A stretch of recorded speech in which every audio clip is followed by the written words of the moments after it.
No ID is meant for a sane audience. No ID may contain liberty-oriented content. Pinko discretion is advised. Now, here's No ID with Paul Banducci and Scott Moskowitz. Hey, welcome back to No ID, North Idaho's mainstream narrative deconstruction. I'm Scott. Hello, Internet. I'm Paul. What's up, Scott? How you doing, man? What's happening? It is gorgeous. Yeah, yesterday and today, and it's like summer's here almost. You know, it's been warm. The sun's out, and I'm inside with the shades drawn, staring at a computer, and so are you. And I thought the demeanor as we connected to do our pre-show show, which only lasted a couple minutes today, I was expecting, coming off of your birthday and 420. and the weather being beautiful, I expected high spirits, and that's not exactly what happened. Just a grumpy asshole. That's all I am. No, it's beautiful. I'm loving it. The weather's great. I'm just bummed. I'm inside for the next 4 hours because I got stuff to do that I can't do outside. And some setbacks with my injury that is just like the gift that keeps on giving. So that, just one of those things. But overall, life is good. I'm feeling okay about it. Overall. How about you? Well, I know why you're inside with the shades drawn. It's because you're a ginger. Yeah, I don't want to turn instantly red, the second a bit of UV hits me. I just peek in between the blinds and look at what's going on outside and then quickly shut them as soon as I see the sun peek out from behind a cloud. Mm-hmm. Well, speaking of gifts that keep on giving, how was your birthday? My birth week, basically. Yeah, it was pretty quiet. It was great. Tuesday was awesome. I went in. I did a first thing of PT. So that was my birthday gift, I guess, to myself, was physical therapy. And the rest of the time was just at home. Had good food, hung out with my family.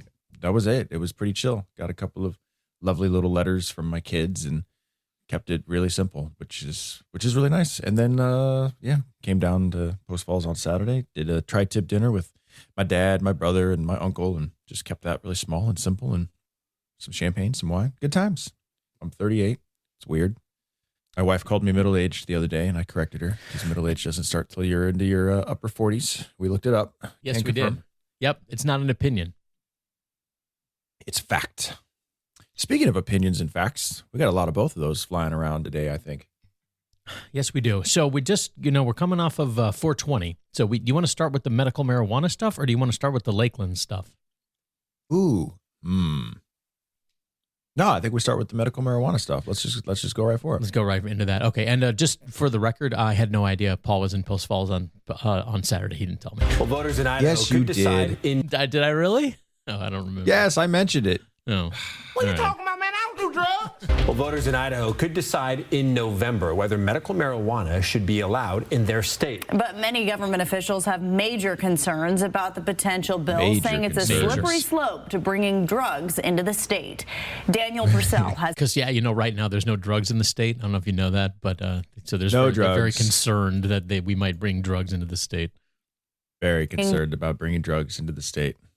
Drugs into the state. According to the Mayo Clinic, medical marijuana can help ease the complications of conditions like Alzheimer's, HIV, and ALS.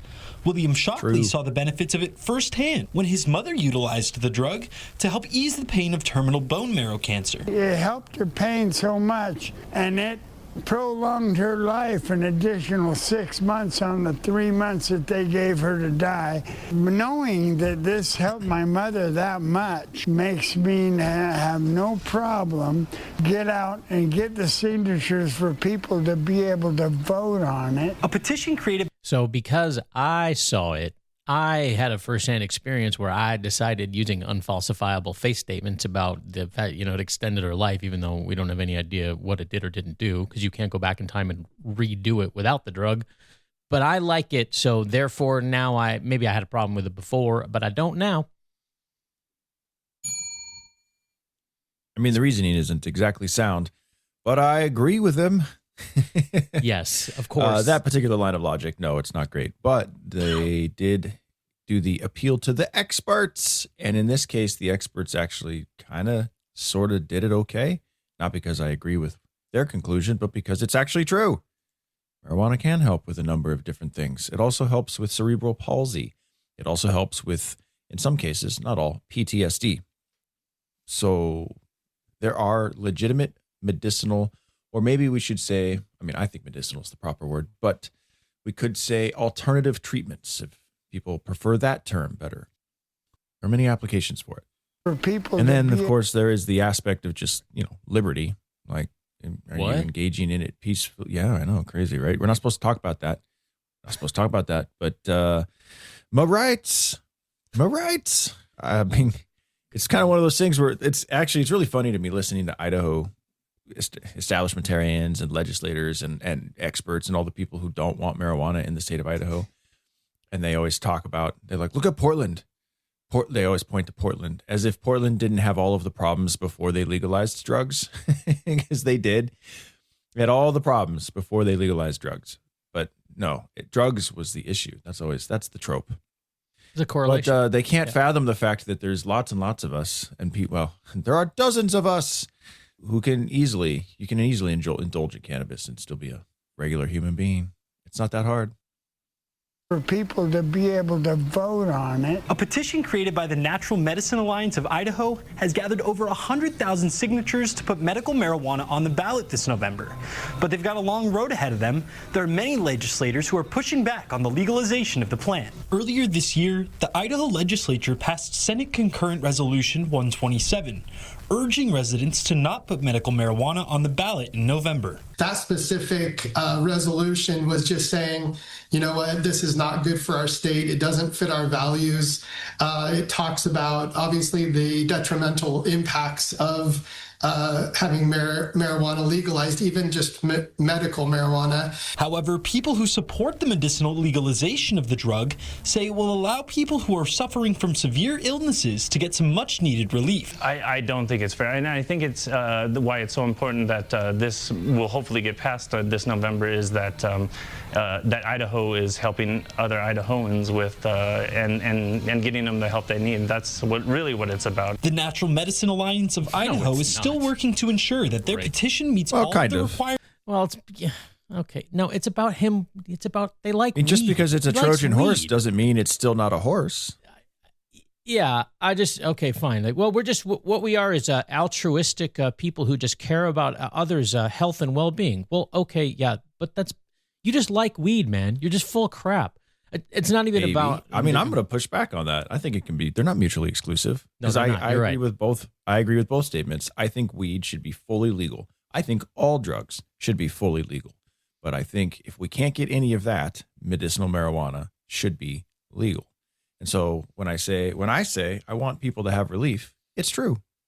But I also want weed to be legalized. Right. And okay. And I guess they just think that they can't say that other part, and maybe they can't. And they can't. They cannot. We're adults. We know how the legislature works. You can't tell the truth if you want to get what you want. Come on, man. Yeah. You want 3 results, don't old? you? Yeah. That's right. Yeah. There's like 5 seconds left. Sure. I want to live in the world where everybody tells the truth. Okay, go to your room until you read basic economics. Meets all of the requirements to get the issue on the ballot in November. That was it. Okay. I mean, okay. Again, this is all just about the presentation. Like, for me at least, like, I'm not even what I think about the drugs. That's not even really first and foremost what I'm trying to express here. It's just about the presentation. So that's your beef? The guy, yeah, exactly. Like the guy, which you're right. I mean, whatever. There's political realities at play, and that's true. And you're right. They're not mutually exclusive. I just always go back to the liberty thing, man. I mean, you heard a minute ago, the guy was like, it doesn't fit our state's values. I was liberty a value? Is it a value? Yeah. Well, I think so. I mean, I see that it says it on our coins. It seems to me to be like a state and country. It's like I don't know, man. Isn't the USA about liberty? I don't know. Well, it always cracks me up when somebody says we're gonna keep something banned or something. We're gonna ban something or keep something banned or illegal because blah blah blah doesn't match our values. And immediately when you played that clip, I thought, Well, whose values are you referring to? Right. You speak for all of Idaho when you say no to cannabis? That's you got a lot of hubris going on there. It's it's in line with what you always talk about, Scott, about the one gay person speaking for the gays, or an organization of, the NCAAP or whatever the hell they are, speaking for all blacks. Right. Of course, the only time that actually counts, the only time it actually really counts is when like some racist white guy says something really stupid, and then everybody's like, oh, he speaks for the whites. Yeah, whitey. It's like, no, definitely not. Definitely not. But what are Idaho values? Well, I don't know. My values I know don't match up with most Idaho values because I want freedom. And if you look at what Idaho has done, there's not a lot relative to Washington. Yes, more freedom. But we're talking shades of shit relative to where it should be. Not even close. And if you want to talk about values, if ever there was an overarching value, it says it on our currency. It says liberty. Isn't that an overarching value if ever there was one? Well, supposedly. I mean, our currency also says, in God we trust. Yeah, it does. Because the liberty comes from God. Or at least, that's the concept, I guess. I keep being told. Yeah, well, I mean, my point is we've reached a point where the nation is barely a Christian nation at this point, yet we still have God on our money. Of course, it didn't start like that. Did you know what was first on the currency? It's actually, it never should have changed. Melissa Winthrop? You know what it was? Something about tax cuts killing people on the currency. What was it? Mind your business. Get out of here. Really? For reals. It said mind your business? Mind your business. Okay, now I'm going to have to, let's Google image that guy. True facts. Yeah, in God we trust didn't hit the currency until somewhere in the, if I recall right, mid 1800s. Yes, I do remember hearing that is not that does not date to the beginning of the currency, but I don't ever remember hearing that it said mind your beeswax. Really? Early American currency. Did early U.S. currency say mind your I love this. Mind your business. Yes, some early U.S. coinage did include the phrase mind your business where it appeared. The phrase showed up most famously on certain late 18th century and early 19th century copper tokens and coins, especially private mint pieces and hard times tokens, which was in the 1830s and 40s. I never heard of a hard times token. Some early experimental... I never heard that either. One well-known example is the Fugio cent from 1787, design associated with Benjamin Franklin's influence. Okay. All right, let's Google the Fugio cent. Let's see. It's one of the, I believe the coin is credited with being the first coin minted by the U.S. Wow, there it is. That's why it's so relevant. Unbelievable. Hey, everyone who's within the sound of our voices, do yourself a favor and image the Fugio cent. There it is, man. Mind your freaking business. Isn't that awesome? That's amazing. It's great. So like once you know that kind of thing, it gives you an even better understanding of the founders and what they really were aiming for and what America was originally founded on. And it was quite simply, mind your business.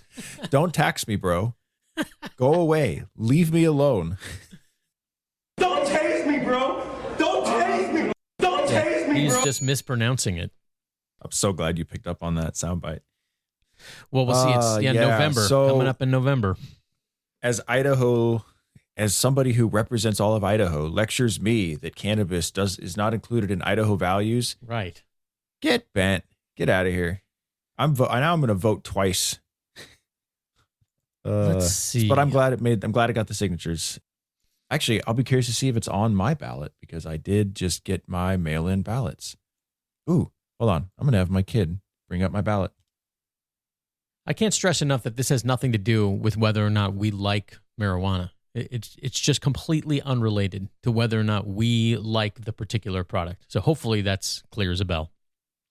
Yeah, well, I think we've established that fact at this point. I think I don't have to like something to support it, or I don't have to dislike something to not support it. Either way, you get the idea. The issue is liberty. Liberty. For instance, I mean, like seatbelt laws, right?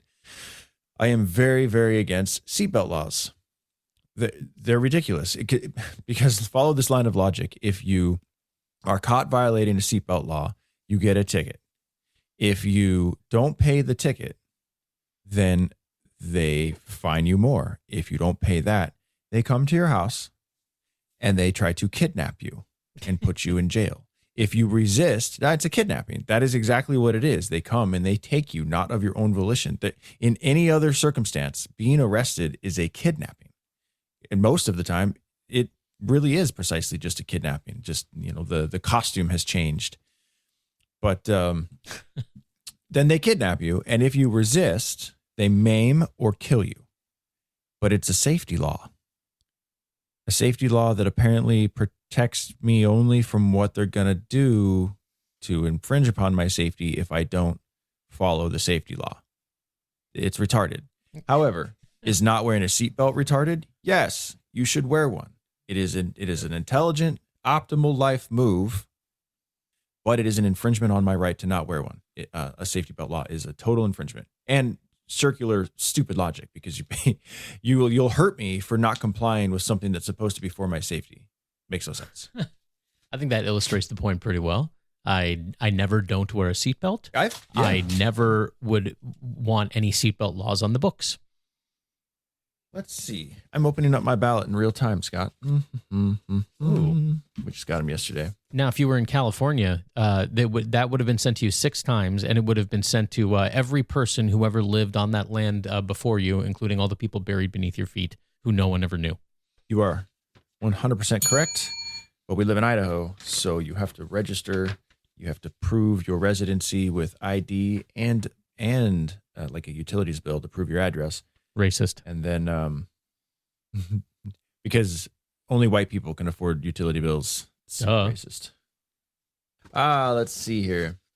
Is this on the ballot? Oh, there's all the judges on the ballot. Guess who's not getting my vote? None of them. By the way, to any of you guys listening, even if a race only has one candidate, you realize you can still leave it blank, and that's a non-vote. That's a non-vote, which does say something, because let's say in a district of, to make the math easy, 10,000 people, and you run unopposed, if only 3,000 people check the box for you, that actually does say something. And people do pay attention to that in the long run. Now, does it move the needle? Not necessarily, but is it noticed? Yeah.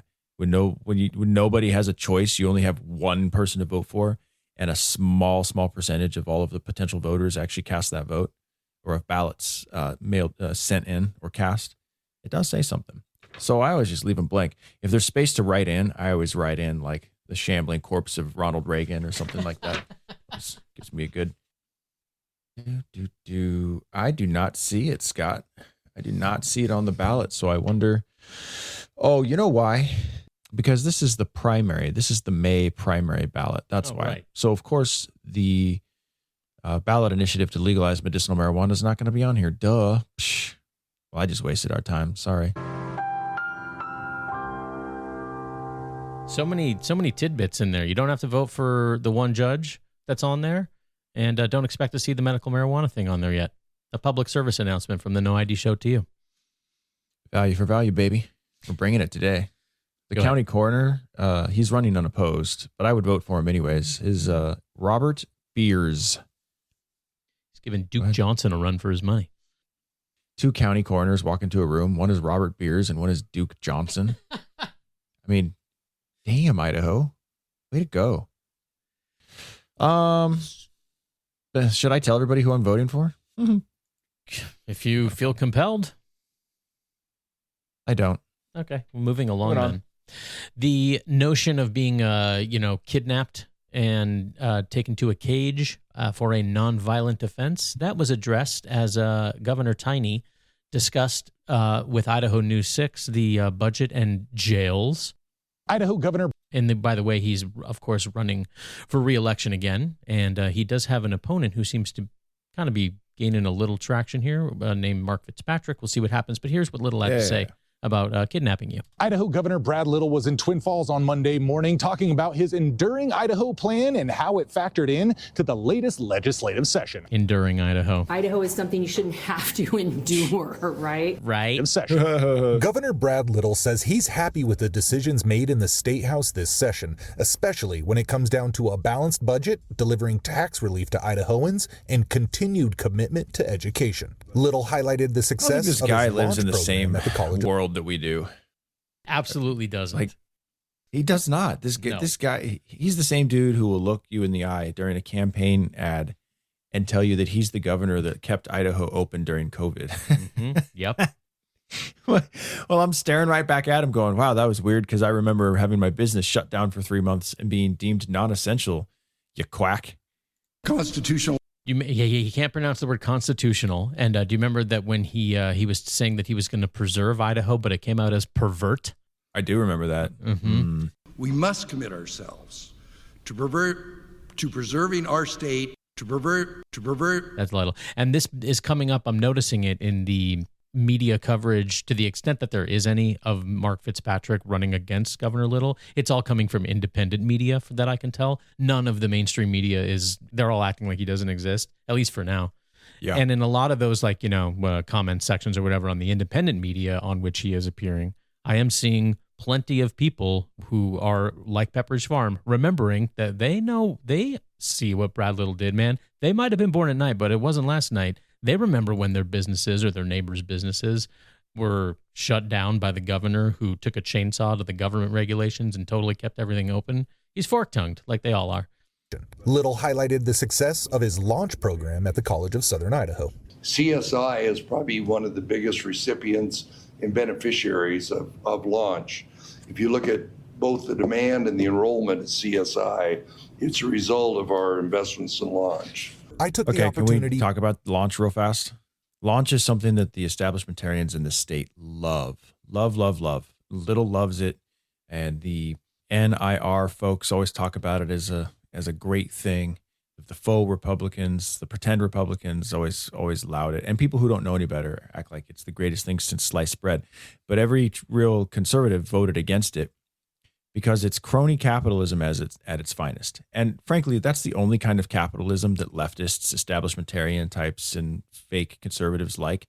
That's the only kind of capitalism they do like, which is ironic because that's the thing that they complain the most about when it comes to capitalism, is how end-stage capitalism is basically corporatism and cronyism, and it's all and the deck is stacked against the little guy. And it's like, well, yes, you're right, but that's not end-stage capitalism. That's just plain old cronyism, corporatism, and what happens when the state puts its thumb on the scale and picks winners and losers. Well, that's what the launch program is. The launch program is literally a subsidy for big companies, all of whom are connected to Little and his people, to funnel at taxpayer expense, funnel trainees and new workers towards these businesses so that they don't have to train them themselves. It's a pipeline program is what it is for Little's friends and for the friends of his friends. Because all of the companies connected to this program are mid to big size corporate style programs that have their fingers in all the pies, are friends with all the legislators down there. They are part of the mainstream corporate state apparatus, so on and so forth. Basically, they're part of the cartel. So the launch program is essentially just one giant ass subsidy that trains people on the taxpayer dime and funnels them right towards these big corporations and mid to big sized companies that are connected politically. That's what the launch program is.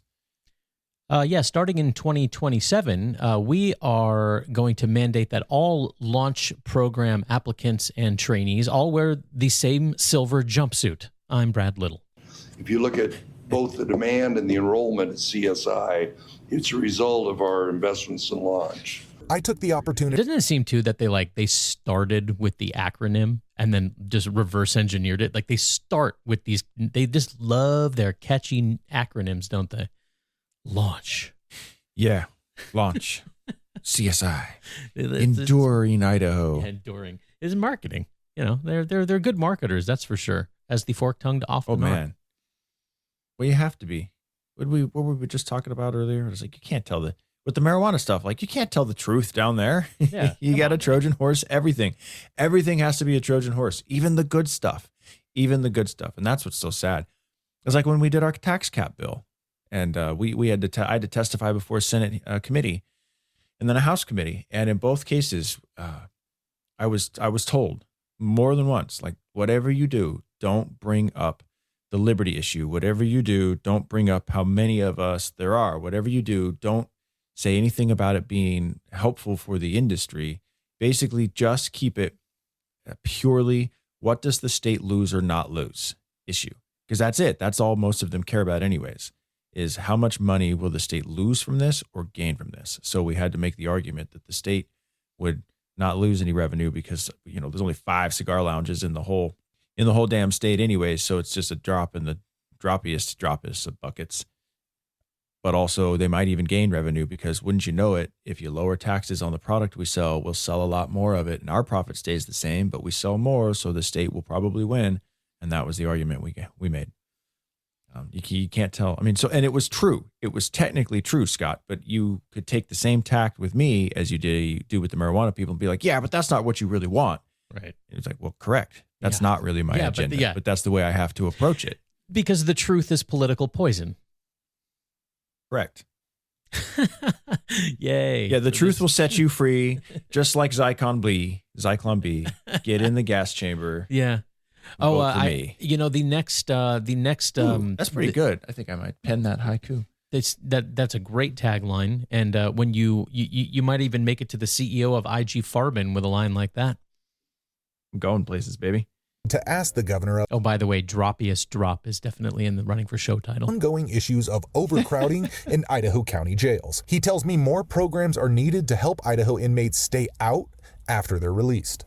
Obviously, a lot of the pressure on corrections and our incarceration is behavioral health. So increasing incarceration rates are a result of growth in Idaho, but it's also a large part of it is the behavioral health and substance abuse problems. And amid the declaration of a statewide drought, I asked the governor. So that was sort of the part about the prisons. You know what no one ever touches in any of this stuff, which maybe, again, it's just that political thing, like it can't be touched like liberty or truth, is the notion of how many people are in prison who are there for victimless crimes. Wouldn't that be a good place to start? You beat me to it. I was going to say it. Yeah. But I'm glad you did. Well, but then there's also there's also the part where things do like, well, what if it was a violent crime, but they plea bargained down? So on paper, it looks like they're in there for a victimless crime, but in point of fact, there was a victim, and that does happen. But there also are people that are incarcerated for crimes for which there was no victim. But both are true. Is that fair to say? Mm-hmm. Oh, 100%. I can tell you a little bit of anecdotal evidence in which when I spent 10 days in good old Kootenai County Jail back in 2020. It was part of the plea bargain for the racketeering and money laundering stuff that the state had tried to prosecute me for. And it was all a big dog and pony show and a circus. And it was a political effort, and that took away a year and change of my life. And man, boy, whew. A story I won't tell now, but suffice it to say, I was not racketeering or money laundering. We've said that a bunch of times. Like, it's a story for another time. When will be the time? I don't know. That one's such a good story to tell over a cigar and a drink. So that might be like the get-together story. So not on the show. The Paul and Scott's origin story on No ID, Well, I'm sure I'll tell elements of it as we go throughout the show. But the long and the short of it is I was guilty of having a $20 poker game in my cigar lounge that had a beer and wine license. You monster. And my second major crime against humanity was that I allowed members to store their own legally purchased liquor in their own lockers that they rented from me. So apparently that was strike one and strike two. Poker is still 100% illegal in the state of Idaho, which is absolutely retarded. We need to get that on the ballot next. It's so retarded. I mean, in your own home, you play with your friends. 1 red cent goes in the middle. Congratulations, you're a misdemeanor. And the host is potentially a felon if they want to make it that way. Doesn't align with Idaho's values, man. Yeah. Nice. The pearl clutchers, dude. Them and their values. Please think of the children. Yeah, well, they weren't thinking of mine when they were trying to bankrupt me, take my business, take everything I had, freeze all my assets, send me to prison for 20 years. Yeah, they were really thinking of the children there. Anyways, high crimes, $20 poker games, and illegal storage of liquor that we didn't know was illegal. And what they tried to do was turn that into money laundering and racketeering. Anyways, they prosecuted me for almost a year, and I did plead out. What was 3 felonies and 3 misdemeanors ended up being 5 misdemeanors. Ultimately, it was illegal gambling, running in a illegal room. You know, you should have. I think it was 2 counts of illegal gambling, 1 count of running in a legal room, 1 count of maintaining a public nuisance, and 1 count of disturbing the peace, I think is then ultimately what I ended up getting. And I had to spend 10 days in jail, do 12 days of sheriff's labor program. I had to pay a $5,000 fine as restitution. I got 2 years of unsupervised probation. There were a couple of other things that now I can't remember, but it was a long list it was a pound or 2 or 3 of flesh I gave them, but it was much less than the whole horse that they wanted, which was 20 years in prison, asset forfeiture of over $1 million, which I didn't have $1 million, but they were going to try to take everything. Really, with all that rake you were charging, you didn't accumulate $1 million bucks? Well, the funny thing about money laundering and racketeering is that what they do, they are, all right, well, now you're getting the story, you hoser. You wanted it, you got it. Not all of it. I'm still going to soundbite it. But the way this shit works at the federal or the state level is that they're gangster laws. They're laws designed to go after organized crime. So how do you go after organized crime? Well, you go after the money. So when they charge you with these sorts of crimes, then what they do is, to at least a degree, they freeze your assets, and then they also threaten to seize them permanently, because everything you own, in my case, everything I owned was purchased with money that ran through my business, and they were coming after me as if my business and I were both guilty of money laundering and racketeering. Ergo, every dollar that I had was blood money, and everything I bought was bought with blood money. That's how they operate. And, common sense be damned. You would think you'd take one look at me and my situation and my business and what it all was. And they did, actually. They spent 11 months undercover investigation. They had a guy with a camera and audio and visual and the whole thing. And he even infiltrated our quote unquote, infiltrated our poker game. We invited him because he was like, hey, I like cards. And we were like, oh, cool, come play with us. like it was a super hard thing to get into because we were so secretive about all the crime we were criming. Yeah, so they did an 11-month undercover investigation, then raided my place in 2017, Black Tuesday, raided my place. Guns drawn, 6 agents, badges swinging, roped it off with police tape, and then tossed the place for the entire day. Took everything, phones, computers, registers, everything out of everybody's lockers, tossed the furniture up and down. They even went through the jar of peanuts back behind the bar, looking like it was hilarious. It was are you serious? CSI. No, I'm dead serious. Yeah, I sat out there. We were in the mall at the time, and I'm sitting there on a bench in the middle of the mall, because the bench is in the mall where you can sit, staring in at my lounge through the glass, watching 6 agents tear my place apart. Just like knives into the couch cushions, like feathers and stuffing flying everywhere, just out of a movie. Out of a movie. Wow. It was literally the stuff you see in the movies. I mean, because when we opened up in the morning too, they come hut, coming through the front door, guns drawn, get on the ground. And me and my elderly employee, who's like 65 at the time, are like, yeah, we're not getting on the fucking ground. Dude, it was exactly the stuff you see in the movies. So anyways, they do all that. That's March 2017, they raid us, but we've been under investigation since like February of 2016. And then nothing for 3 years. They go away and nothing happens for 3 years. And so we rebuild. I rebuild my life. I rebuild my place. I replace all the shit that they stole and never brought back to us. And then the first week of 2020, because everybody thinks they had a bad 2020, I defy anybody to beat mine other than a few. There are a few people, like my business didn't get burned down in Minneapolis or Missouri. So I'm grateful for that. Like, I didn't have to deal with riots that thrashed my place and then insurance wouldn't pay. And then I went out of business. But short of that, my 2020 beats y'all's, everybody's. So, because this is how mine started. I got served for 2 counts of money laundering and 1 count of racketeering on the first week of 2020. So we had to start taking care of that. And then 2-3 months later, the whole 3 weeks to flatten the curve bullshit with COVID happened. And then my business gets shut down. And then we're tearing apart my house for mold because we just bought our house just August of 2019 up here in Clark Fork. And we discovered mold in October of 2019. And then finally we're able to get to tearing it all apart, the entire roof and all floors and all. I did $100 grand on my house that I didn't have. I worked a lot in trade. A lot of my clients happened to be in construction. So man, that saved my ass. And so in June of 2020, there I was, looking up at blue sky because I had no roof. My business was shut down because of COVID, and I was being prosecuted for money laundering and racketeering, all by the state of Idaho. Thanks, Idaho. Idaho values. That's the values. Yeah. The values at work. Yeah.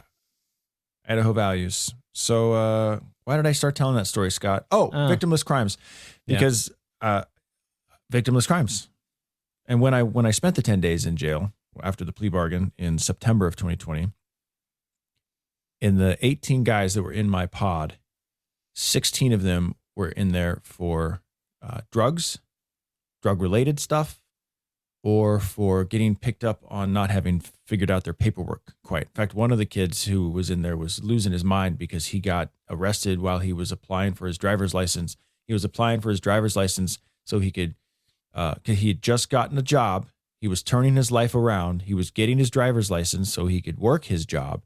And he got arrested because there was a bench warrant out for his arrest that he didn't know about because they mailed something to him that needed signatures to kind of finalize a previous case. And the legal system works via the mail. And a lot of these guys, they don't have permanent residences quite the way you and I do. So things go out in the mail. Guys don't see them. Bench warrant gets issued. So this dude's in the middle of bringing his life back around and he ends up back in jail, loses his job, and he's tripping out because his family doesn't know he's there. Nobody knows he's in there. He just gets swept up and kidnapped and put in there. Anyways, out of the 18 guys, I was the oldest. I was at the time, what was I? Let's see, 22. So at the time I was 32 and I was the second oldest person in there. And out of the 18 guys, 16 of them were for drugs.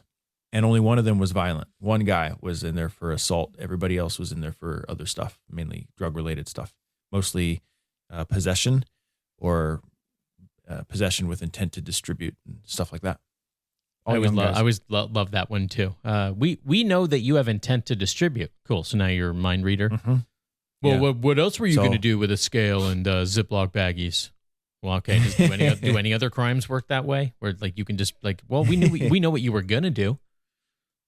Yeah, I don't know. I can't speak to that one. I mean, it's all fucked up, is what it is, and it's a lot of lives ruined. Once the system grabs you, it's really hard to get out from it. It's very hard, especially for a lot of guys who don't know any better or who aren't so good with paperwork or who don't have a permanent residence or don't have family support. And a lot of these guys don't have any of that. That's partly why they've ended up where they are in the first place. So the legal system, it's not a justice system, but the legal system handles people like broken livestock and never let you go. So yeah, you want to fix the jail overcrowding system. Stop putting people in there for victimless crimes.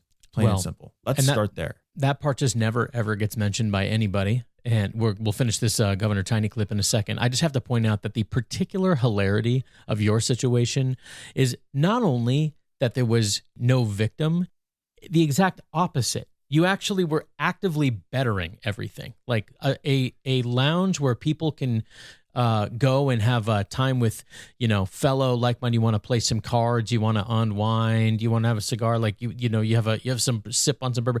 You were providing an actual respite for people. You were actively making things better by having an establishment like that. It's the exact opposite of a crime. Yeah, and the state. I was who knows how contributing much to money. Society. Yeah. Like in every way you can contribute to society, I was everything we did because there was a market demand. Everything I did, it was voluntary.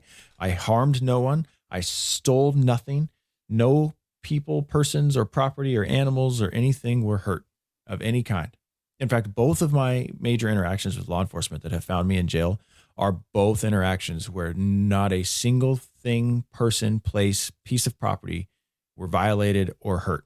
The only victim and this doesn't really work that way, is the state. But the state can't be a victim. I don't care what you say. Society can't be a victim. The state can't be a victim. That's false. It's bullshit. No, well, in this case, the state's the perpetrator. They're the ones committing the crime.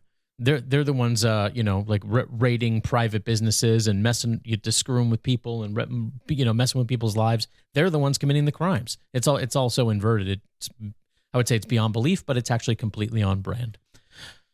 Yeah, well, it always is. It's what I always say is like, if we put it in any other setting, circumstance, or context, people would be up in arms over what the government does, what the government and its agents do, how they behave, the things they do, the way they do it.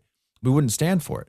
We would never allow for it. We would not allow our neighbor to treat us that way. We would not allow a family member to treat us that way, or at least healthy people wouldn't.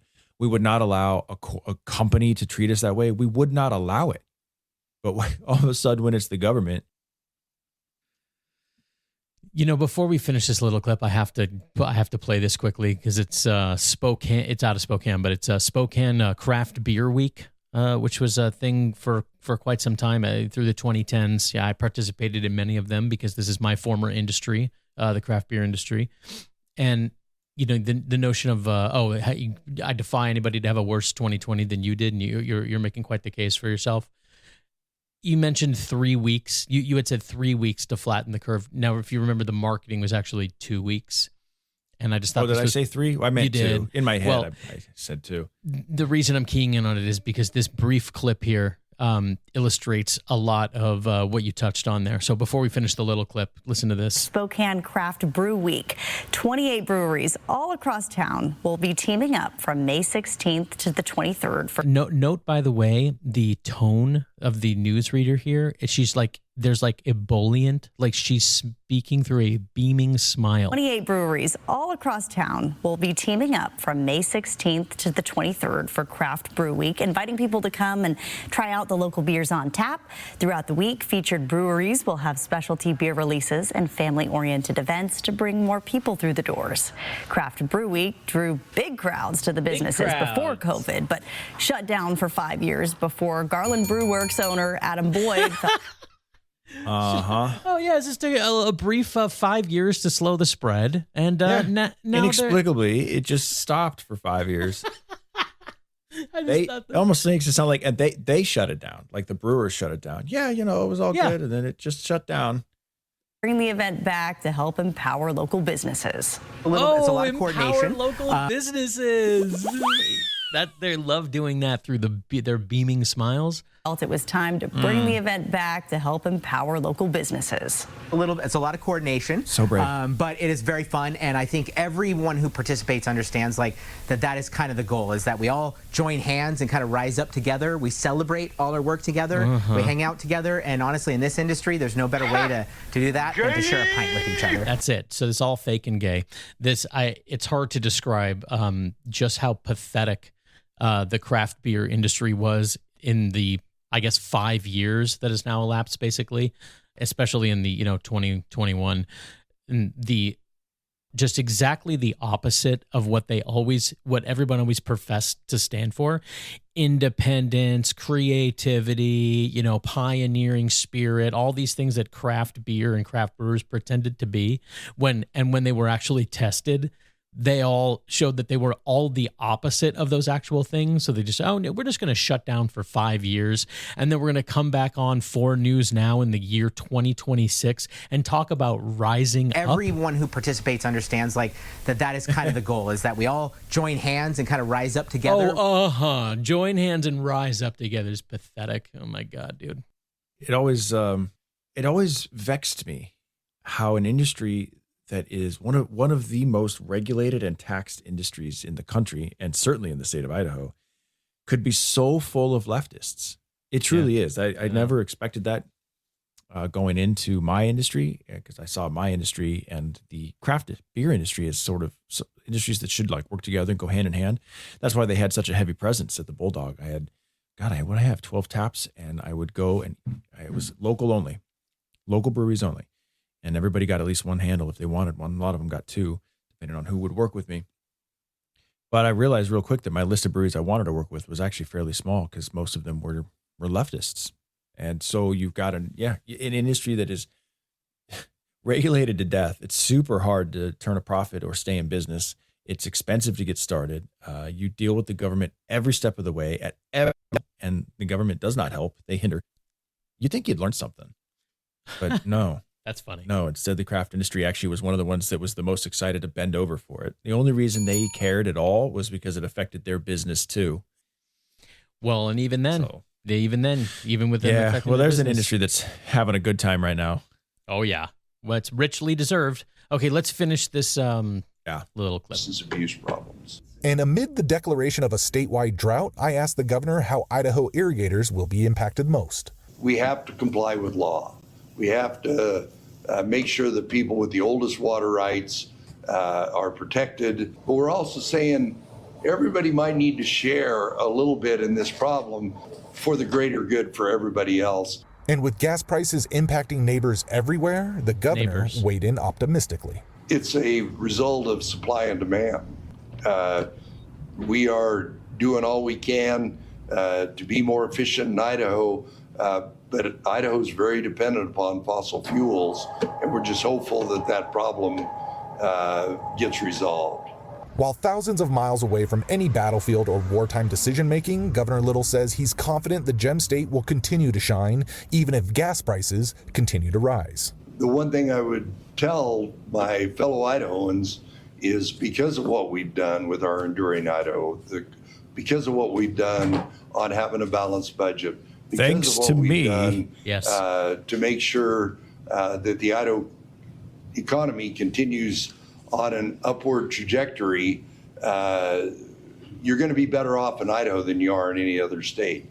That's the one thing. That's the one thing he wants to tell people. Yeah, wow.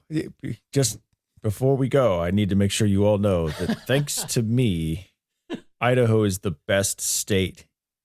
Somebody's been reading notes from Trump speeches or something. Well, but it's not quite we have the best that. state. Nobody's got a better state than us. You're going to love us state. You're going to love us so much you're going to want to leave. Listen, though, actually, it's not Trump-style phrasing of repeating the word excellent or whatever 3 times or whatever his rule is. Listen again. On an upward trajectory, you're going to be better off in Idaho than you are in any other state. It's the least bad. Shades of shit. You're going to be better off in Idaho than you are in any other state. I mean, consider all the other, piece of crap states. Good times. Here's your glass of piss. But I wanted water. Shut up. There's less piss here than there are in the other 50 glasses. We diluted 49. It with water, and we're in a drought, man. Stop complaining. All right. Well, where there was not a drought was this week on No ID on the Value for Value segment. No, it's raining. It's raining over here. Yeah. This show runs on Value for Value. We do not have advertisers or sponsors. So where does the money come from? One might wonder. Or anything else. Well, it comes from the Value for Value model. That is the model that we have pledged to run on, and I don't know about you, but I am quite happy that we took our vow of poverty so that we could have our liberty, is basically how it goes. Value for Value means we put the show out for, free. There's no paywalls. There's no subscriber-only content. There's just the show every Thursday for your listening enjoyment. If you find it enjoyable, if you find that we are providing value to you with our show, unlike Paul's, poker game and cigar establishment and general gathering place, not that kind of joy. No. Is there any other kind of joy? Yeah, well, there's the joy you get from listening to this program alone, in your earbuds, not having any conversation with other people in your orbit for the time that you're listening. With the blinds shut on a beautiful day. In the basement.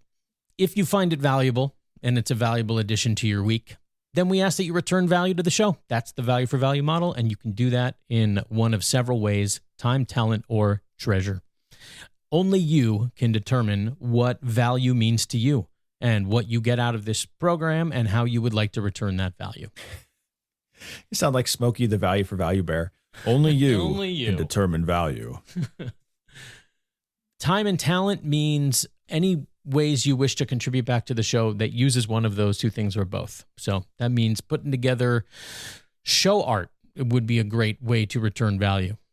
Sending in articles or sending in audio or things that you heard that you think we might not have. That would be value returned. Telling people about the show. Word of mouth is huge value returned. That would be the time portion of time, talent, and treasure. Word of mouth is how shows like this grow. So please do not be shy to let people know about this program if you find it valuable. Tell your friends. Tell your enemies. Tell your mom. Tell your dad. Tell your father-in-law that you don't like. Here is... I like my father-in-law. That wasn't like me saying I don't like my father-in-law. I was just throwing out examples. Tell everybody. I'm glad you clarified. Does your father-in-law listen? I have no idea. He's just crazy enough. He might. But I don't know. I'm going to tell him that our relationship depends heavily on his listenership. Good, exactly. Yes, hold him hostage emotionally. Yes. Listen or else. Nothing says love and caring for one another like hostage taking. Yeah, I mean, you like hanging out with your grandkids, don't you? That's the best hostage situation. Oh, man. Well, as my old man used to say, you only hurt the ones you love. I learned it by watching him. Anyways, yes, value for value. Value for value. So there's the time, talent, and treasure. Treasure is the other portion of the time, talent, and treasure value for value model. And by the way, noidshow.com is where to go to do all of these things. And by the way, there is a little bit of, I made some changes to the website this week. There is a place to sign up for the newsletter. Oh, we haven't brought that up in a few weeks. At the bottom of the page, there's a contact button that you can send us messages or articles or whatever you want, any form of contact. If you don't have our direct contact info, you can do that at noidshow.com. Or you can sign up for our newsletter. I send one out, one per week, and it just previews the topics of that week's show. And I try to write it in an entertaining way. So it's hopefully something that you will enjoy once a week if you enjoy this program. I read you it. Can sign up there. Oh, good. What do you think of it? I laugh. I cry. It moves me. Bringing endorsement. There you go. I think you do a great job. Yeah. 2 thumbs up from Paul Banducci. Scott's email kicks ass. Boom. It's a good read. It's a short read, and the art is usually on point. I love the art. Well, yeah, and ChatGPT makes it easy these days. I'm a good prompter, and I'm an artist anyway, so I kind of have a decent sense of like composition and this and that. So I can prompt decently, and the art just comes out great. That's one thing that these models seem to be pretty darn good at is the art generation. So yeah, and like Paul said, it's really quite something. It's not a very long newsletter. I try to keep it short and funny and entertaining. So please sign up for the newsletter if you'd like to at noidshow.com. I would like to read our executive producers for this week who donated the treasure portion of Time, Talent, and Treasure, which is, of course, huge value returned. And we did have one birthday donation for Paul, which was 1988, the birth year. And that came in from Tony Alvarez, and it came in on 420. So presumably his judgment was impaired, so he sent us some money. And the note says... He was in a good mood. The note says, another trip around the sun deserves more than just a happy birthday. So here is a small treasure contribution to keep the mic hot. The show has become a staple in my weekly rotation. I appreciate the work you put in. Keep them coming. Thanks, Tony A. I'm going to call you Tony A because it feels right. Hey. Thanks, Tony. Thanks, buddy. I appreciate it. Appreciate it a lot. And next one is a row of ducks, 22.22. Oh, by the way, that's what I was, the other part of the website that I updated is there are some, and as you mentioned, I think on the last show, there are some, now they're instant no ID classics, some of these donation amounts, like your 22.22 row of ducks, the 21, the blackjack, 69, which we'll explain when you're older, the $9.99 shiny schmeckle and such. It sort of looks like a diner menu. But you can go, if you need some inspiration for what an amount might look like, you can check that out at noidshow.com or make up your own. Only you can decide what value means to you. But for Dave McPherson, who sent in a row of ducks, That was his value return 22.22. And he says, hey, Dave has donated before. He said, hey, Paul and Scott, a row of ducks from Dave and Melissa in Western Washington. Hyper-local is crucial to balance the media, and yours is number one. FYI, Washington just reduced its death tax. Reduced its death tax from 20% to 20% from 35% because they don't want to be an outlier. So states staying sane keeps us in check. Stay sane. And that's from Dave McPherson. So wait a minute. Am I to understand that Washington reduced a tax? What? I'm blown away by that. Maybe that was some backroom deal that somebody negotiated as they were instituting the first ever income tax. Like, we're going to tax income, but maybe we're not going to tax death as hard, as severely. Okay, that'll distract them. Which is super sweet for those of us who are still alive, right? What a sweet deal. The income that we make while we're alive gets taxed, but we don't get to see the benefit of the other one that they lowered. If we all just pay our fair share, right? Right. Oh, we got one more for this week, and you want to talk about paying your fair share. Kevin Killian is back. Hey, Kevin. And it's $150 from Kevin. Whoa. And Kevin, in true Kevin fashion, the only note is TTT, which of course is time, talent, treasure. But that's all Kevin's got to say, at least here for the donation note. There was quite a bit more on the text thread, but we'll leave that on our phones. Oh, yes. Well, that's still unresolved. Yes, it is unresolved. I'm still waiting for the audio drop that he wants to hear. Tell us, Kevin. Find it. You must help us find it, since apparently we've used like 6 different ones. You find it, and we'll give it to you.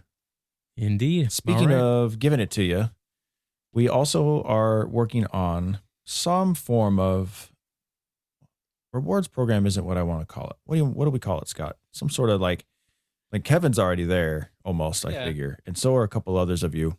But something to send your guys' way when you hit a certain level. Would be anyways, we don't have it fully fleshed out, but we're working on that. We also are working on our master wall of donators, executive producers. That's the word. Yes. I know Scott's working on that too. So you, at some point in the near future, when you hit up our website and the Facebook, it'll be pinned there, and you'll get to see your beautiful names on the master list of executive producers. So trying to work on some things, add more value for you guys. I tried to prompt to what's another way to say rewards program, but this loyalty no, VIP no, benefits no. I don't know. We'll think about it offline and come up with something better than any of that. Maybe like our NPCs or our NNPCs, our non-NPCs. NNPCs. Oh, I like that. I'm writing that down. NPCs. Mm-hmm. Yeah. All right. Rewards. Okay. Here's a great opportunity, guys. If you have ideas, what do you want us to call you? There you go. Obviously executive producers, but as far as being contributing executive producers with the TTT, especially the treasure part, what do you want us to call you guys? Yeah. Be thinking. We're open to suggestions. Absolutely. I'll take you down there for 25 schmeckles. 25 schmeckles? I don't know how much. I don't know what that is. Is that a lot? Is it a little? NoIDShow.com. Thank you, everyone. NoIDShow.com. NoIDShow.com. Second half of show is coming up. Do you have an intermission song this week? I do. Sweet. I'm going to go take a leak. I'll be back. And I'm not going to ruin it with Gookin this time, I promise.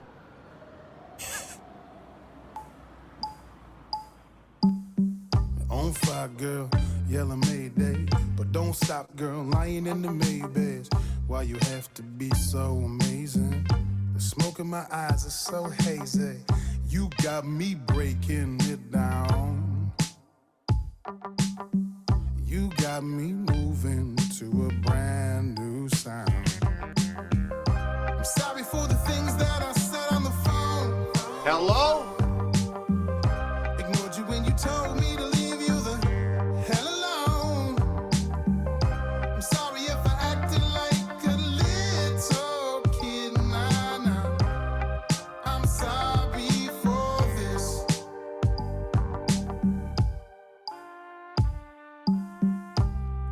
at the corner of your eye and me. Are you tired of all the things you see?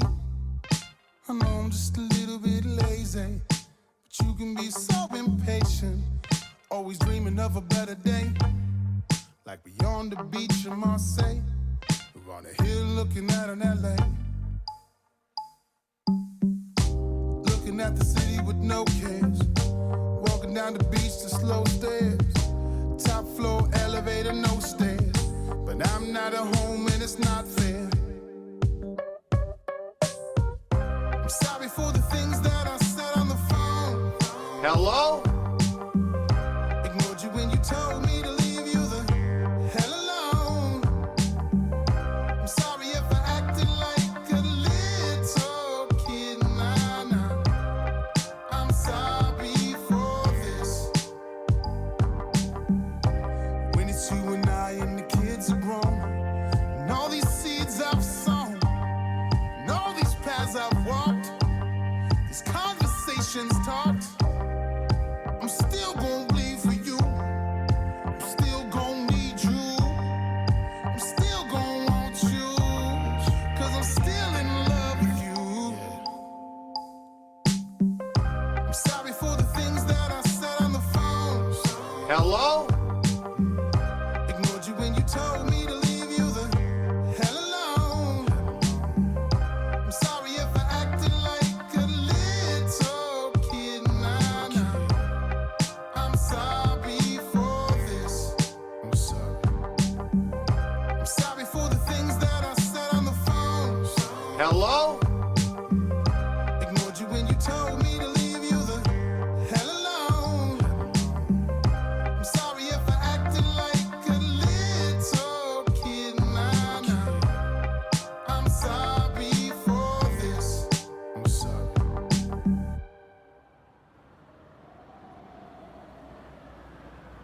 I have people skills. I am good at dealing with people. Can't you understand it? That was perfect. Look at us. We're getting better all the time, Scott. Hey. Giving the people what they want, more value. Man, I'm definitely feeling the pressure now. I got to figure out how to give Kevin Killian and Tony A. and who gave us the Road Ducks? David and Melissa? Yeah, David and Melissa. Yep. Yeah. I feel like, man, pressure. Got to give them even more value. There you go. All right, let's bring Thanks, some value guys. here. Thanks with to all of our second half. executive producers. Majorly, yes. Let's try and bring some value here with second half of show. Let's start with the Lakeland thing. What do you say? Yeah. Okay. This one kind of hits me near and dear. Oh, yeah. I don't actually have many details, and I probably won't get too many more details, but I kind of feel like we know enough. We know what we need to know based on who's doing what, and it feels like an NIC 2.0.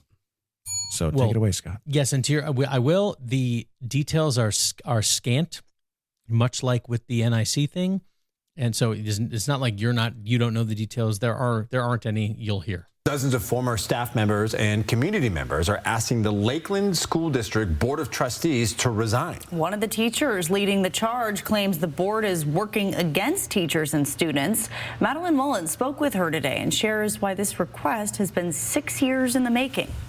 Since 2020, former teacher Allison Knoll says the Lakeland School District Board of Trustees has been a problem. The removal of Superintendent Rusty Taylor last month was the final straw. It was a vindictive action because the superintendent, Rusty Taylor, was trying to stand up for the teachers. Hey, can you please stand in front of this giant Peterbilt so that we can get this soundbite? Couldn't have waited 2 seconds for it to drive by? Okay. Trying to stand up for the teachers, the students, and pushing against some of the things that the board was asking. In a letter presented to the school board Wednesday night, Knoll stated the board has been bad stewards of taxpayers' money by failing to find reasonable cause to fire Taylor. You always, whenever they bring up taxes, whenever they're like, oh, hey, what about the taxpayers? The immediate alarm bells need to go off. Stewards of taxpayers' money by failing to find reasonable cause to fire Taylor and now paying out as a $150,000 contract. And by putting next month's $3 million facilities levy at risk. It is proving to the taxpayers that they're not managing the money that they already have, and it's kind of unfair to then expect the taxpayers to give them more money on top of that. And Knoll says that the only time these people ever care about the taxpayer is when it might help the narrative they're trying to craft. It worked that way with NIC too. In fact, I'll remember when they were on the hunt for a new president, my pops leading the conservative contingent of the board during that time.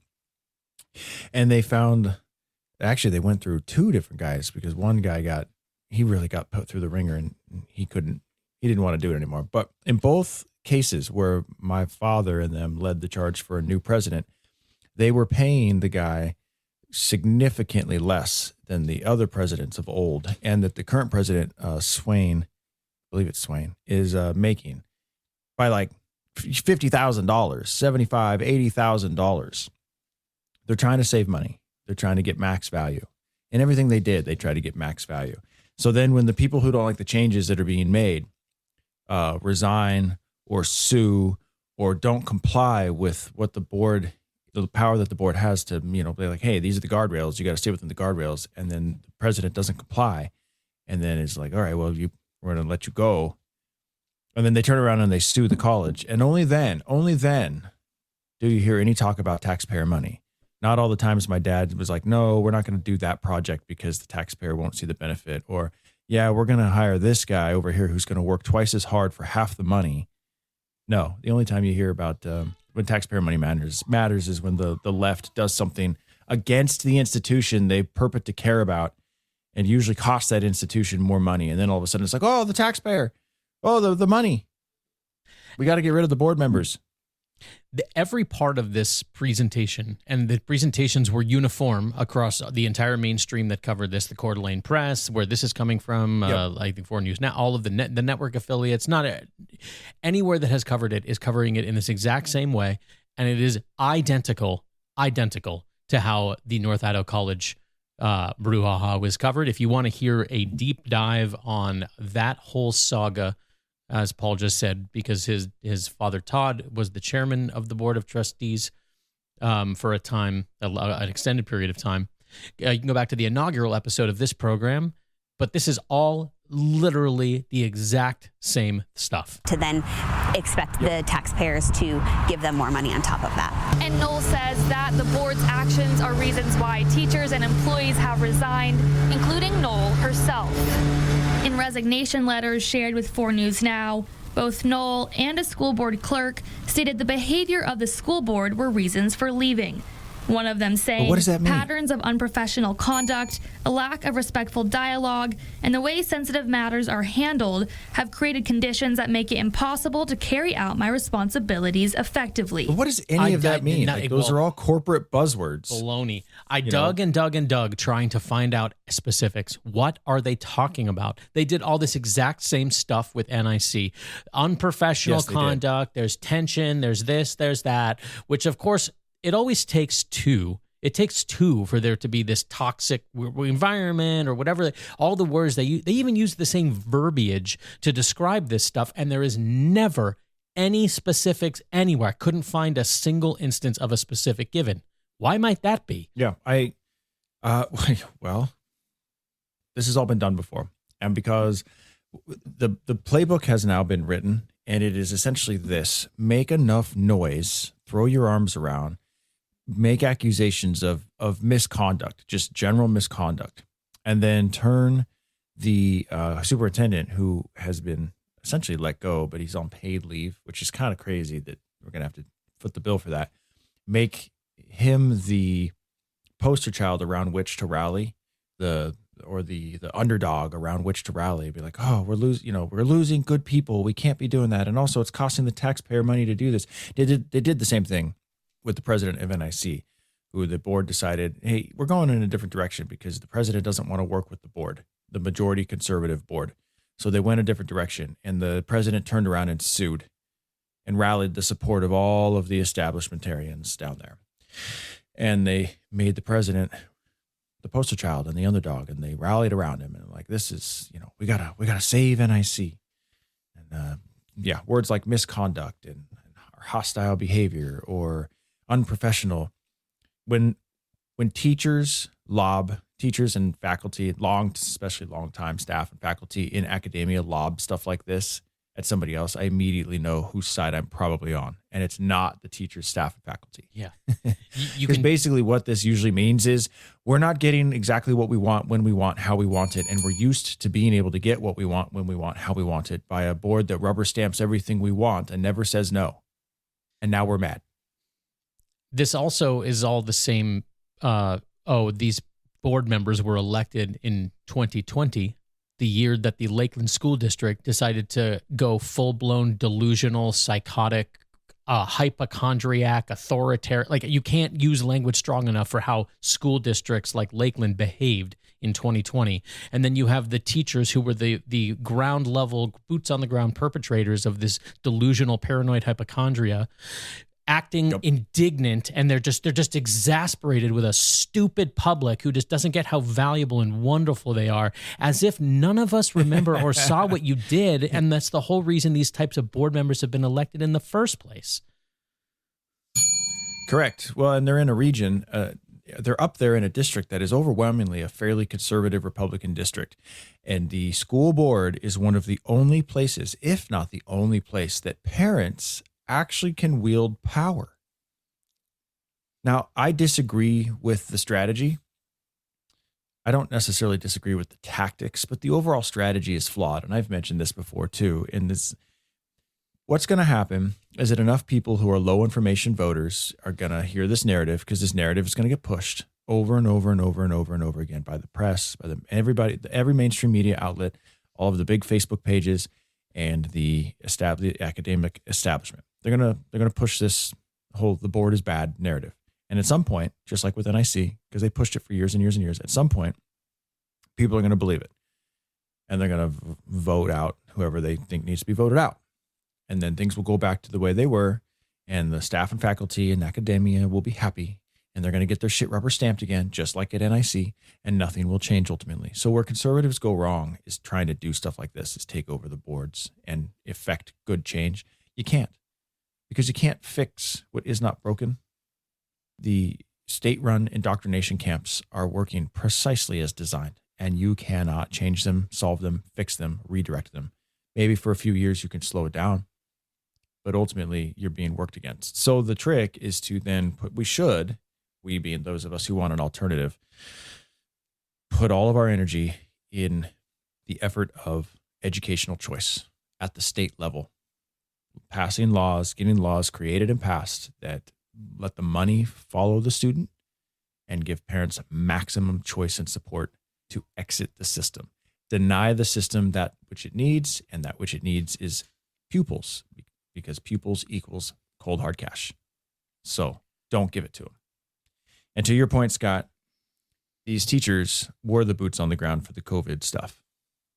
Everybody acts as if teachers are above. It just drives me nuts. It's hero worship is what it is. Cops, firefighters, teachers, government employees, as if, and they use the term service, 30 years of service and I'm retiring. It's like, screw you, dude. That's not service. That's a job. You're working a job just like anybody else. You're getting paid to do it. You're not serving. You're working just like anybody else. Hell, I could say that being in hospitality and retail, I did more years of service than any public employee ever. Yes, and the servants prosecuted you for it. How do you like that? I love the irony. Well, and then on top of everything you're saying, of course, the reason it's broken, so you can't fix what isn't broken. And as the mainstream media continues to run cover for all of this, so that they will present everything as if it is not broken, just like you're saying. Let's finish this clip out so you can hear the rest of it. One of them saying patterns of unprofessional conduct, a lack of respectful dialogue, and the way sensitive matters are handled have created conditions that make it impossible to carry out my responsibilities effectively. Knoll citing that the board's oversight of curriculum is hurting the students. Teachers are not trusted to do the jobs that they were hired to do. Well, gee, I wonder why that might be, Teacher Knoll. Why do you think it is that the trust is so low, man? Do you think you have any part to play in this at all? No, the students. can't be. Teachers are not trusted to do the jobs that they were hired to do. Teachers are heroes. heroes. The students. Teachers are not trusted to do the jobs that they were hired to do. Today, I reached out to the current superintendent and the school board. One of the trustees shared with me in a statement that read in part, "The board has both the authority and the responsibility to oversee the superintendent's employment. Resigning because a vocal group disagrees with a legally sound, unanimously supported decision would be a failure of my obligation to the voters, not a fulfillment of it." So they wait until the very end to read the other side, to the extent that they even present what the other side is, which, by the way, is the voting public and the board. But it's as if none of that actually even exists. You just read a written statement. Or matters. You read a written statement at the very, very end, and the rest of it is just like, look at this, look at the chaos, the chaos that's been fomented by these horrible far-right Ku Klux Klanners that are sitting on the board. They fired Rusty.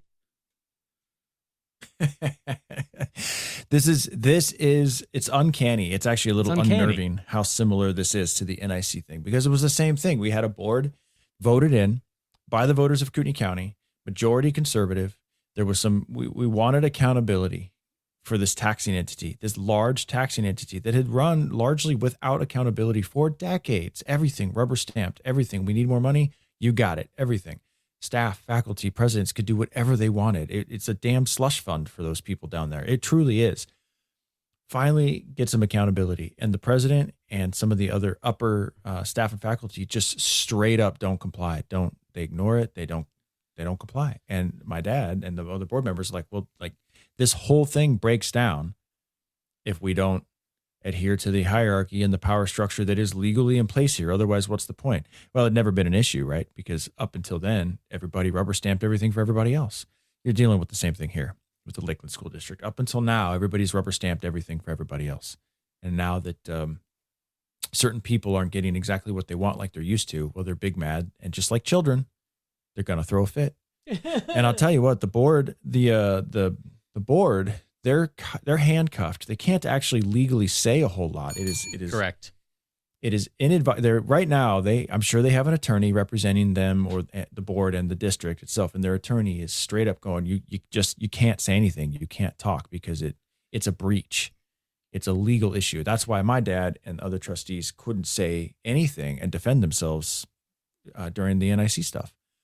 They didn't tell us because the one side could just say anything and everything and anything and everything and just say, like all of these buzzwords that mean nothing without something behind it. Unprofessional and toxic. Can't work with them and toxic and all this stuff. And it's like, okay, great, but give us some details. What does that mean? Well, to them, most of the time, it just means I didn't get what I wanted. Meanwhile, the board is going, we've been elected to do a job. We're going to do it. We have the authority legally to do this. And this is what is in the best interest of the district, according to us, the parents who voted us in, and the students that we have in this system. We have a stake in this system. Yeah, but you didn't tell us why you fired Rusty. Well, we're not legally allowed. You didn't tell us why. Can't. Can't. You use the word uncanny. I guarantee you that's truly, I don't that's know truly for what this sure, is. But I would wager that that's what this is they just cannot speak. They are legally bound to, they can't breach. Oh, yeah, you don't even have to make a bet. They've said it repeatedly. If you dig, you can find their statements where they're like, we legally, exactly what we're saying, we legally cannot disclose it. And your dad said this exact thing where he was like, they do this on purpose. They go after you for non-transparency when they know you legally can't disclose. Correct. Okay. Speaking of things we can't disclose, I got a Scotch shot lined up for you. Oh, you do? I was wondering. Okay. Oh, yeah. Go. All right, I'm ready. I'm getting up out of my chair here. Yeah. Gotta stretch. Oh, yeah. Okay. Let's freaking go. Okay. Yeah, you're going to be windmilling at several opponents today. I got a shake weight. I got shake weights in both hands. Both hands. You can picture what that looks like. I love it. All right. Woo, my biceps and triceps are feeling it. We are ready. Oh! Okay. All right, Scott. Yeah, here's the question. How many businesses permanently closed due to COVID in the United States? That's easy. 0. None closed due to COVID. It was government. Oh, I see what you did there. Very nice. Very nice. I win. Moving right along. How many? And we're done. Yeah, totally. Unless like, that our entire staff, our entire staff died, and so we can't operate any longer. Then I would have given it to you. But since that happened 0 times, allow me to rephrase. Okay. How many businesses remained permanently closed due to government shutdowns? Ooh. Okay, so during the time of COVID. Are we talking internationally or United States or Idaho? No, in the U.S. In the U.S. Who closed during two millennia to flatten the curve and never reopened. Do I have like a window here? If permanent closures. Yeah, I mean, surely I can't get it on the nose, so I'm going to have to just kind of get close. Well, I mean, this is going to kind of be you're allowed to play a spread. It's okay. I'll allow it.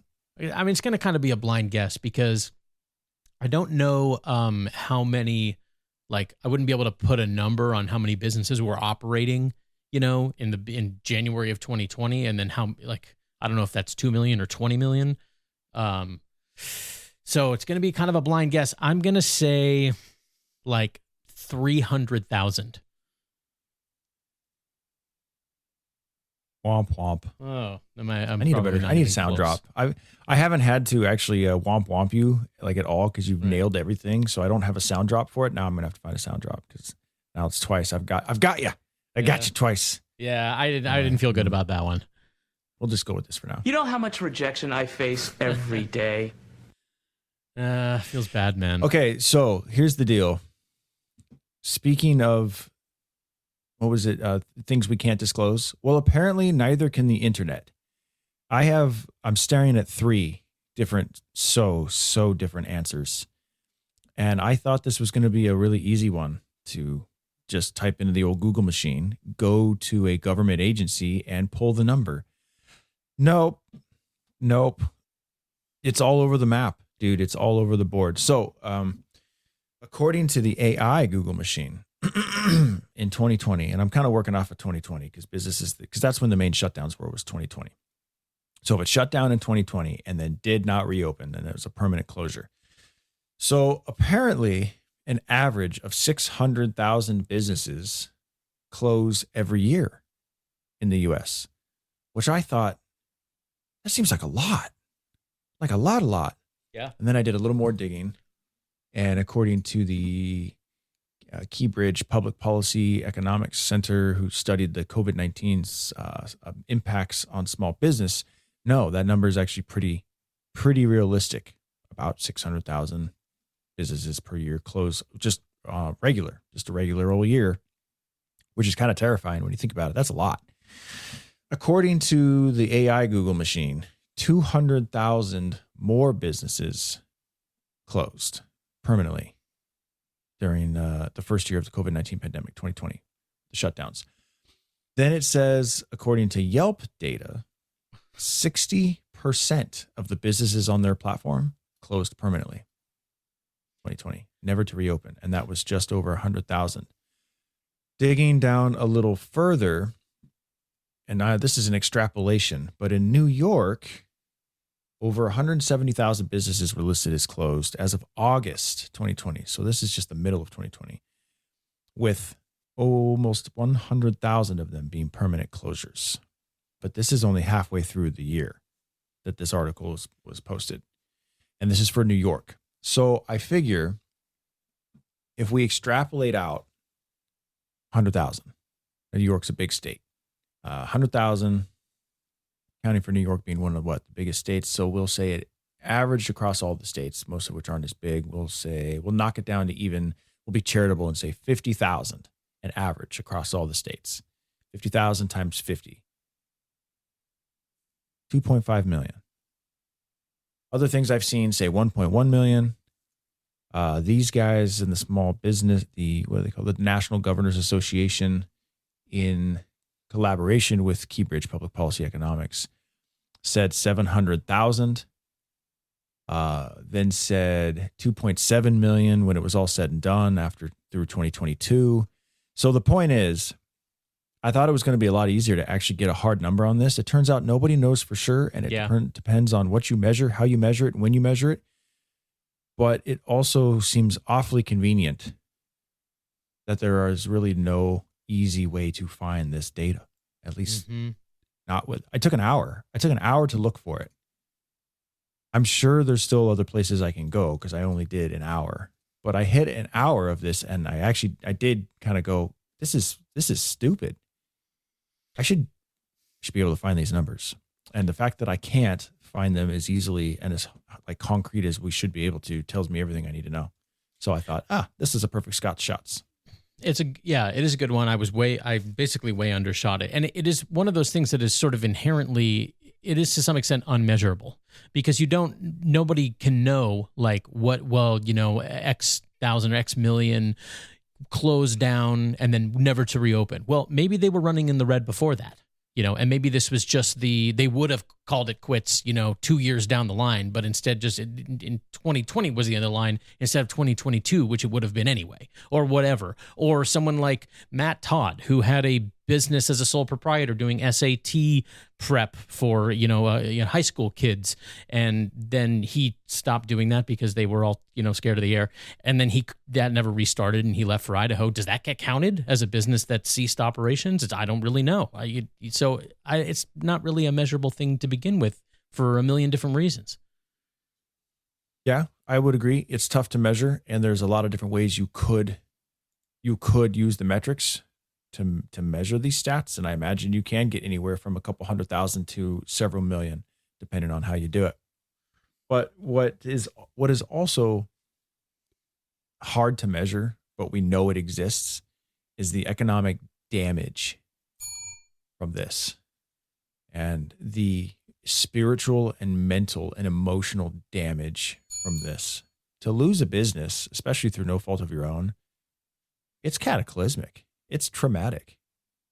So you have people who are just absolutely damaged by it, and you have the economic impact of it too. It's twofold, it's threefold, it's fourfold, and we'll never fully know the depth and the breadth of it, but we know it's a lot. It's a lot. It's the that which is seen and that which is unseen. I think that is by Mises. I think that one's by Mises, or it might be from Frederick Bastiat, one of the two. Which covers, of course, it's easy to know what we see, the policies, the immediate effects of policies that we see. But the harder part is to consider that which we do not see. The thing that doesn't get invented because A, B, and C are illegal. Or the innovation that doesn't get created because the guy couldn't navigate the red tape to open up his business. Or because a business owner or an aspiring entrepreneur couldn't get the backing because interest rates were too high because some group of people a million miles above them decided to dictate monetary policy in a shitty way. It's pretty interesting to think about. I can remember having so many conversations as we operated a shell of our business in the the middle and later part of 2020, where it's like, it's to go only, and certain things are roped off, and just all of the general clownery that was going on as people became delusional, paranoid hypochondriacs, and how people were going like, through their double face masks, going like, oh yeah, we're just on pause, we've pressed the pause button. And I just remember going like, man, everyone's just lost their ding dang minds because they really truly, that was what is the through line through all of this, is just mass delusion that people really convinced themselves, and to some extent many still have, that there was just like, it was just a pause and then we hit play again. But you heard in that clip earlier about the Craft Brewer Week. It was just after, what was it? Throughout the week, featured breweries 5-year pause. Craft Brew Week drew big crowds to the businesses before COVID, but shut down for 5 years before 5 years. So, yeah, and then now just a 5-year pause. Just a 5 year. It was just a 5-year pause. Like you said, the spiritual and mental damage is incalculable, and it cannot be recovered from, not in our lifetime.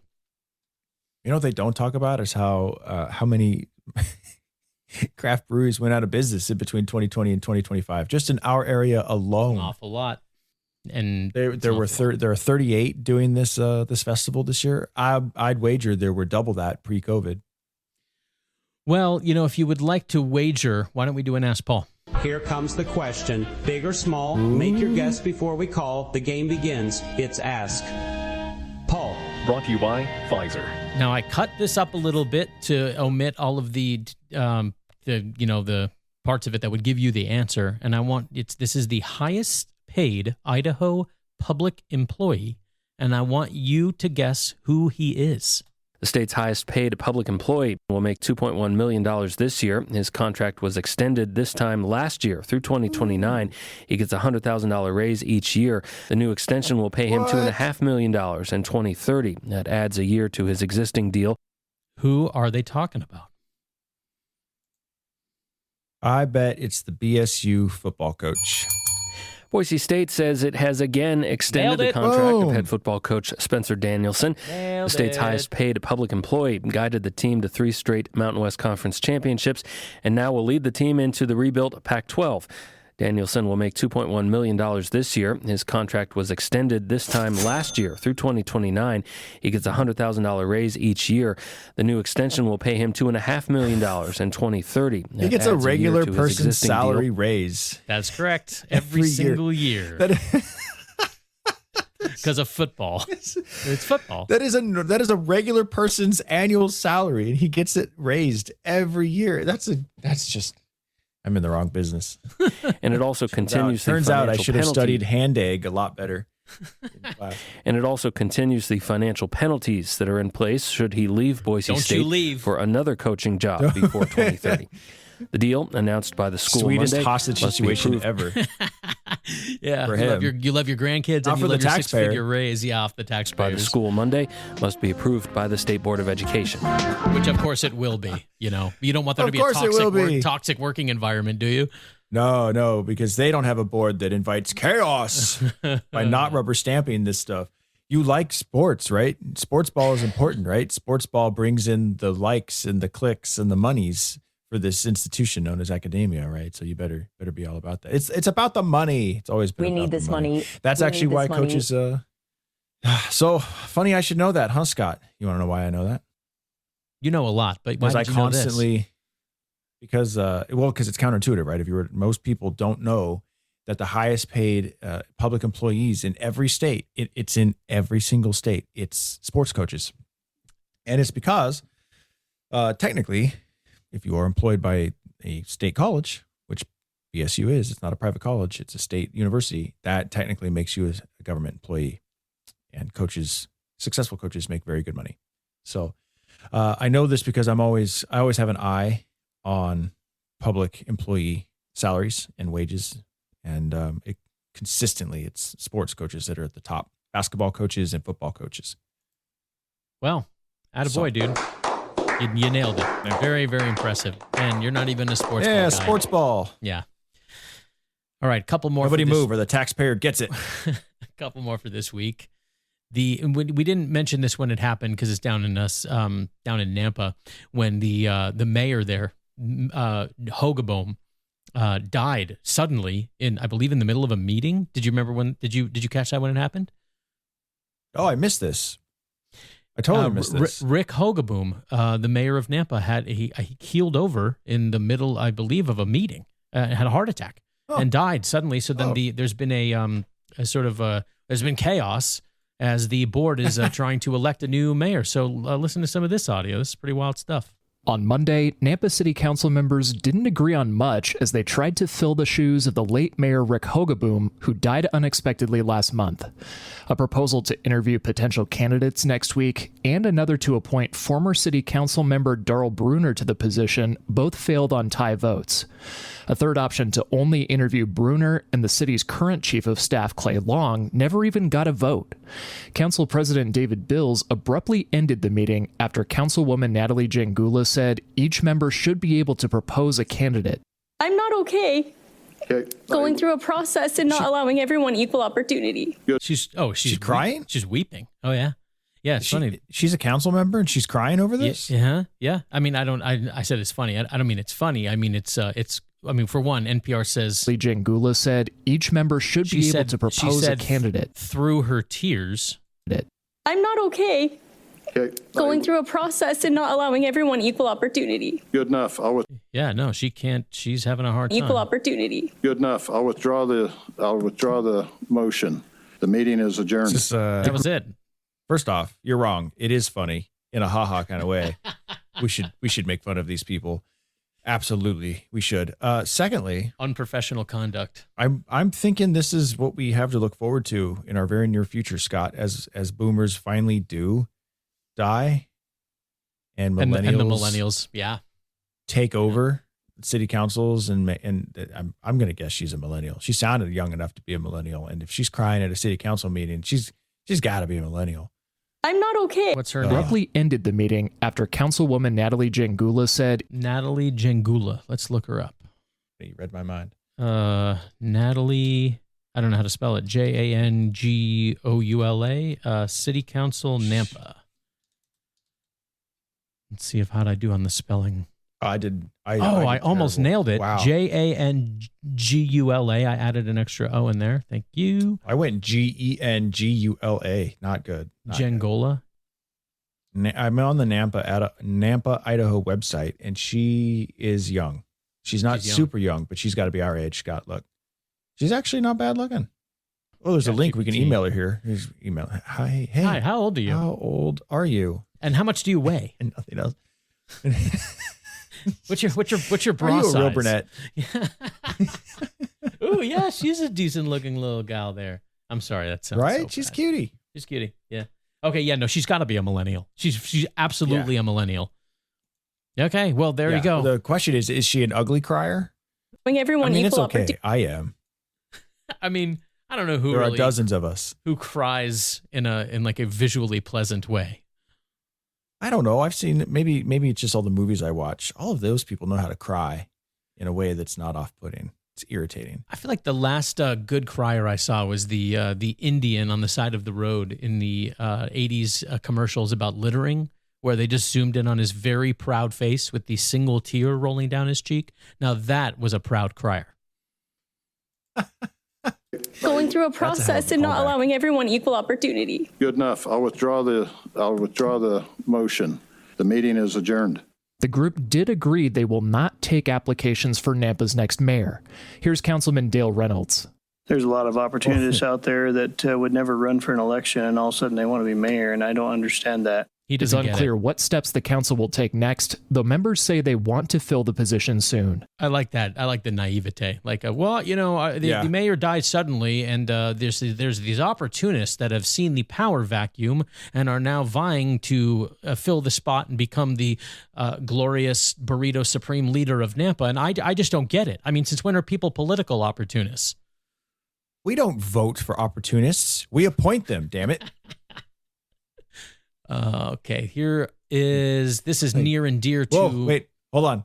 I have something for this, and you're gonna have to clip it in so that it's more smooth. Oh yeah, okay, perfect. I've been waiting for this for 4 months. Okay, so the mayor of Nampa dies. Please, this is supposed to be a happy occasion. Let's not bicker and argue about who killed who. Finally, he has the opportunity to work that one in. I have been trying to work that one in for months. This is as close as I may ever get. I just thought that one was so perfect. It's good. It's good. Close to my heart, as I am an ice hockey player, and they're adding another sheet over at the Frontier Ice Arena in Coeur d'Alene. If you or your kids like to skate or play hockey year-round, it's not easy to find a rink that's open and available. But Frontier Ice Arena in Coeur d'Alene is fundraising to build another rink to help meet the demand of kids playing sports. For many parents of hockey players and figure skaters, participating in those sports can mean driving to the rink early in the morning or late at night. There aren't many ice rinks that are open and available, and that makes it difficult for kids to even start skating in the first place. Most Saturdays we have to go in the little party room over there and, skate there. Yeah. Well, not skate, but, off ice.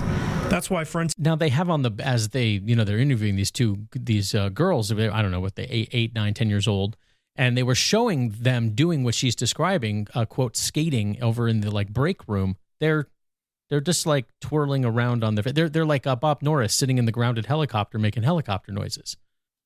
That's why Frontier Ice Arena in Coeur d'Alene is working on building a second rink, and it's already fundraised nearly $2 million to build it. There's only a couple teams that I know of from here, but if we add another rink, I'm sure there's going to be one more added.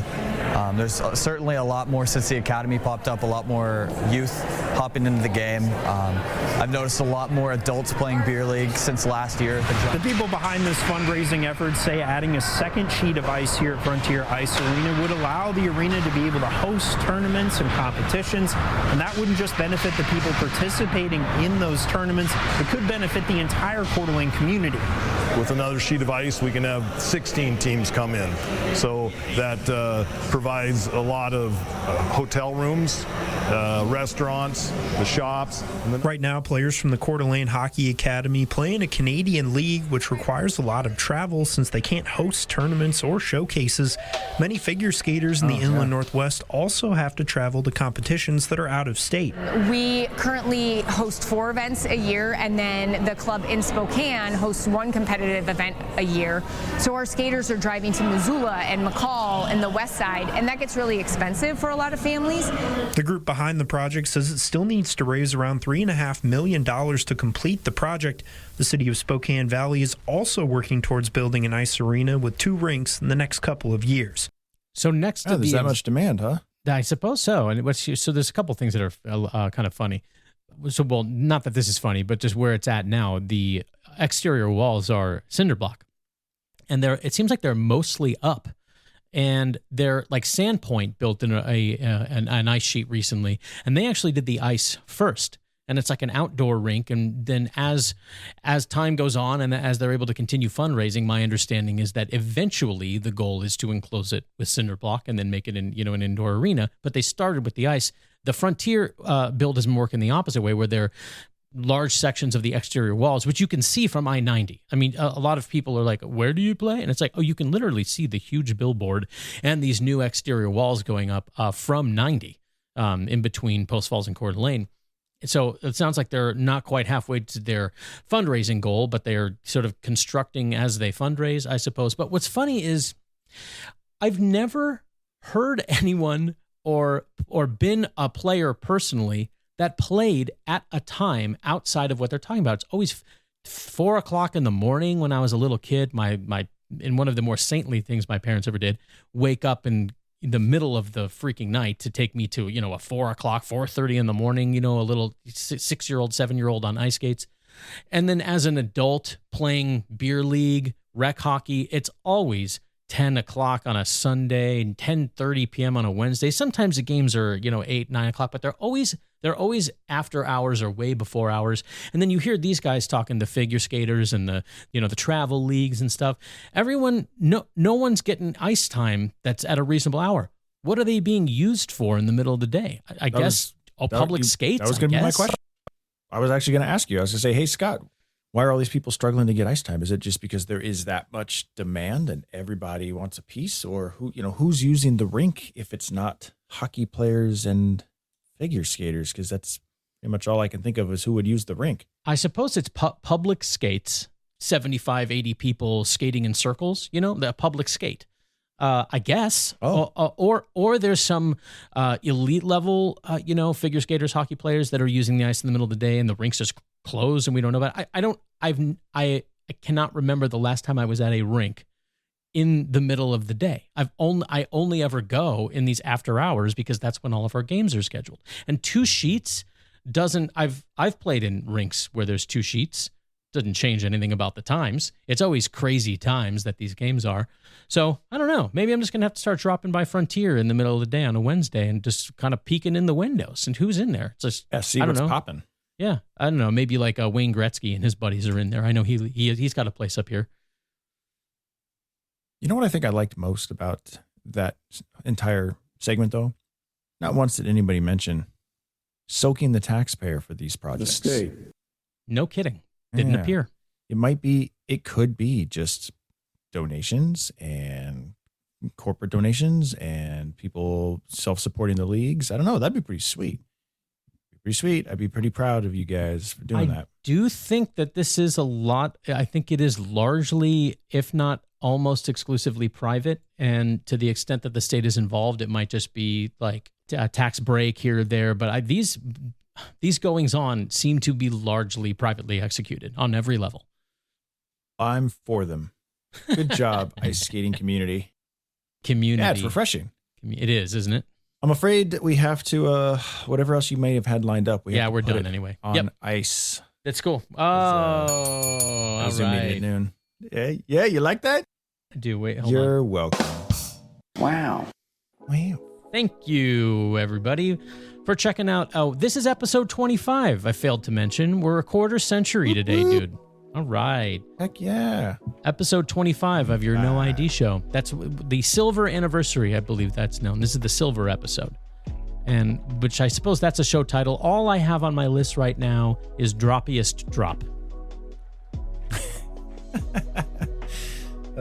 Man, I'm sorry. Usually I give you better material. I don't know what happened today. I thought I was okay. I thought I was on point, but apparently not. Maybe not. I don't know.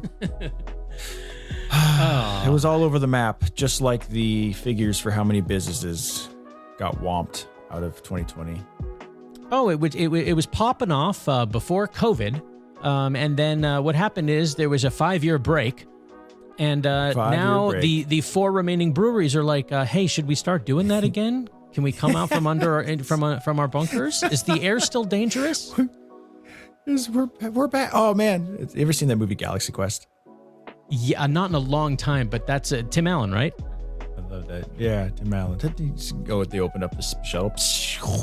Hey, don't open that. We're on an alien planet. Right. Is there air? You don't know. It's like when he had a point. Buzz Lightyear's dome thing, and he's like, I'm joking, and he's like, oh wait a minute, everything's fine. Oh well, everything is fine over at noidshow.com. That's where you can go to do everything with regard to the show. Please, if you find our program valuable, time, talent, and treasure, contribute back to the show as the producers that you are. Remember, you are not listeners. You guys help us produce this show, so please do so for episode number 26. And until then, from Post Falls, I'm Scott.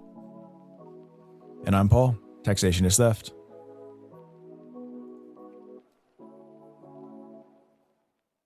Mind your business.